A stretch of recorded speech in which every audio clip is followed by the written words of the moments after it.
തിരികെ സ്വാഗതം എല്ലാ പ്രേക്ഷകർക്കും. ഇപ്പോൾ അത്തം ഘോഷയാത്രയുടെ ഉദ്ഘാടന ചടങ്ങിൽ നടൻ ജഗദീഷ് സംസാരിക്കുകയാണ്. നമുക്കതൊന്ന് കേൾക്കാം. നമ്മുടെ മുഖ്യമന്ത്രി ലിസ്റ്റ് നോക്കിയിട്ട് പറഞ്ഞു, എത്ര പ്രസംഗങ്ങൾ? 42 മീറ്റിങ്ങുകളോ.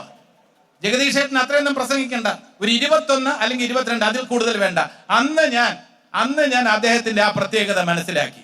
അതായത് നമ്മുടെ ബുദ്ധിമുട്ടുകൾ, മറ്റുള്ളവന്റെ ബുദ്ധിമുട്ടുകൾ, ഇത് 42 യോഗങ്ങളിൽ പങ്കെടുക്കുക എന്ന് പറയുന്നത് നിസ്സാരമായിട്ടുള്ള ഒരു കാര്യമല്ല. ഓടി ആ ചെങ്ങന്നൂർ മണ്ഡലത്തിൽ മുഴുവൻ ഓടിയെത്തുക എന്ന് പറയുന്നത് നിസ്സാരമായിട്ടുള്ള കാര്യമല്ല.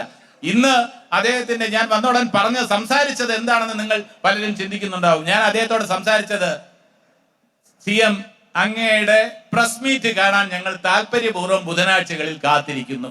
ഏറ്റവും നല്ല എന്റർടൈൻമെന്റ്, അത് വിനോദവും വിജ്ഞാനവും അതിനകത്തുണ്ട്. The way he is handling press, അത് കണ്ടു പഠിക്കേണ്ടത് തന്നെയാണ്. With facts and figures.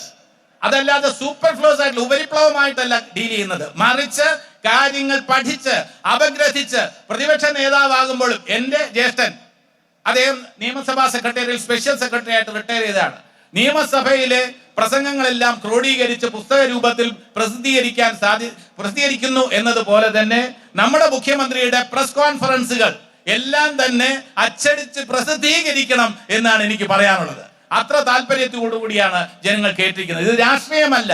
ഞാൻ നിഷ്പക്ഷനായിട്ടുള്ള ഒരു കലാകാരൻ. എനിക്ക് കലാകാരന് ഈ സർക്കാരിന് വിമർശിക്കാനും നല്ലത് ചെയ്യുമ്പോൾ പ്രോത്സാഹിപ്പിക്കാനും അഭിനന്ദിക്കാനും എനിക്ക് കഴിയും. അതുകൊണ്ട് തന്നെ ഞാൻ സ്ഥാനങ്ങൾ വഹിക്കാത്ത തന്നെ എന്തെങ്കിലും ജനപക്ഷ നിലപാടുകൾക്ക് വിരുദ്ധമായി എന്തെങ്കിലും വന്നാൽ അത് ചൂണ്ടിക്കാണിക്കാനുള്ള സ്വാതന്ത്ര്യം എനിക്കുണ്ട്.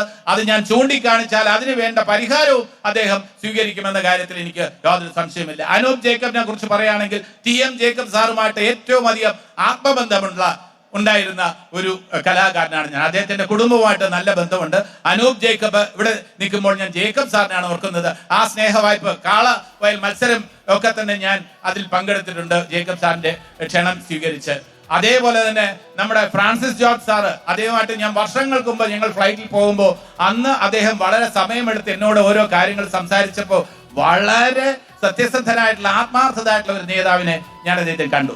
അതേപോലെ തന്നെ ഹൈബീഡൻ എന്ന് പറയുമ്പോൾ നമുക്ക് ഏറ്റവും കൂടുതൽ ഊർജ്ജസ്വലനായ, പാർലമെന്റിൽ നമ്മുടെ ജനങ്ങളുടെ ശബ്ദം മുഴക്കാൻ ഏറ്റവും കൂടുതൽ താല്പര്യം കാണിച്ചിട്ടുള്ള, യുവാക്കളുടെ എന്നും യുവത്വം കാത്തു സൂക്ഷിക്കുന്ന പ്രസരിപ്പുള്ള ഒരു നായകൻ, നേതാവ്. ഭാവിയിൽ ഒരുപാട് സ്ഥാനങ്ങൾ അദ്ദേഹത്തിന് വഹിക്കാൻ കഴിയും. പിന്നെ അതേപോലെ തന്നെ ദീപക് ജോയ്, നമ്മുടെ പ്രിയങ്കരനായ MLA ദീപക് ജോയോട് എന്റെ ഏറ്റവും അടുത്ത സുഹൃത്തും സഹോദരനുമായ രമേഷ് പിഷാരടിയാണ് ഇന്ന് രാവിലെ വിളിച്ച്, ഞാനിവിടെ കുഞ്ചാക്കോ ബോബന്റെ ചിത്രം ഹെയിൽ മേരി എന്ന ചിത്രത്തിന്റെ ഷൂട്ടിങ്ങുമായി ബന്ധപ്പെട്ട് ഞാനിവിടെ മഹാരാജാസ് കോളേജിലാണുണ്ട്. അപ്പോ ദീപക് ജോയോട് രമേഷ് പിഷാരടിയാണ് വിളിച്ച് പറഞ്ഞത്. അപ്പൊ രമേഷ് പിഷാരടി എന്റെ അടുത്ത് പറഞ്ഞു, ദീപക് ജോയ് എന്ന് പറയുന്നത് വളരെ ജനകീയനായിട്ടുള്ള ഒരു നല്ല MLA ആണ് ജഗദീഷ് ചേട്ടാ, അദ്ദേഹത്തിന് വേണ്ടി ഇന്നൊന്ന് വരണം. ഒരു ഷോർട്ട് നോട്ടീസാണ് എനിക്ക് കിട്ടിയത്, എന്നാൽ പോലും ഞാൻ വന്നു. അങ്ങനെ ഇവിടെ മുനിസിപ്പൽ ചെയർമാൻ എന്നെ ഇവിടെ ക്ഷണിച്ചു കൊണ്ടുവന്ന ഇവിടുത്തെ കൗൺസിലർ പറഞ്ഞു, മുനിസിപ്പൽ ചെയർമാൻ വളരെ സാധാരണക്കാരന്റെ മനസ്സുള്ള ഒരു മുനിസിപ്പൽ ചെയർമാനാണ് ശ്രീ ബാബു.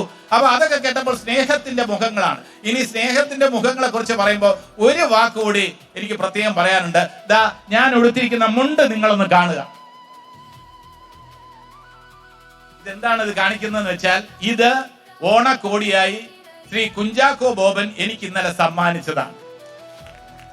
മാത്രമല്ല കുഞ്ചാക്കോ ബോബന്റെ പ്രിയ പത്നി പ്രിയ എനിക്കും കുറച്ച് കലാകാരന്മാർക്ക് വേണ്ടി അവരുടെ കൈകൊണ്ട് പാചകം ചെയ്ത ഉപ്പേരിയൊക്കെ കൊടുത്തയക്കുണ്ടായി. ഇതൊക്കെയാണ് സ്നേഹത്തിന്റെ മുഖങ്ങൾ എന്ന് പറയുന്നത്. അപ്പൊ ആ സ്നേഹത്തിന്റെ ആഘോഷം ഇവിടെ സാംസ്കാരിക ഉത്സവമാണ്. സ്നേഹത്തിലൂന്നി, സാഹോദര്യത്തിലൂന്നി, മതനിരപേക്ഷതയിൽ, മത സൗഹാർദ്ദത്തിലൂന്നി കൊണ്ടാടുന്ന ഈ ആഘോഷം എന്ന് പറയുന്നത് നാടിന് തന്നെ മാതൃകയാണ്. ഇവിടെ ഹിന്ദുവും മുസൽമാനും ക്രൈസ്തവനും ഒക്കെ തോളോട് തോൾ ചേർന്ന് ഇങ്ങനെ ഒരു ആഘോഷത്തിന്റെ ഭാഗമാകുമ്പോൾ അത് നാടിന്റെ മഹത്വമാണ് ഉയർത്തി കാട്ടുന്നത്. ഇതിന്റെ ഭാഗമാകാൻ കഴിഞ്ഞത് ഈശ്വര നിശ്ചയമാണ്. ഇത് ഐശ്വര്യത്തോടെ തന്നെ ഇത് എല്ലാ രീതിയിലും മുന്നോട്ട് പോകട്ടെ എന്ന് ആശംസിച്ചുകൊണ്ട് നന്ദി, നമസ്കാരം. നടൻ ജഗദീഷിന്റെ പ്രതികരണമാണ് കണ്ടത്. അല്പസമയത്തിനകം തന്നെ ഘോഷയാത്രയ്ക്ക് തുടക്കമാവുകയും ചെയ്യും.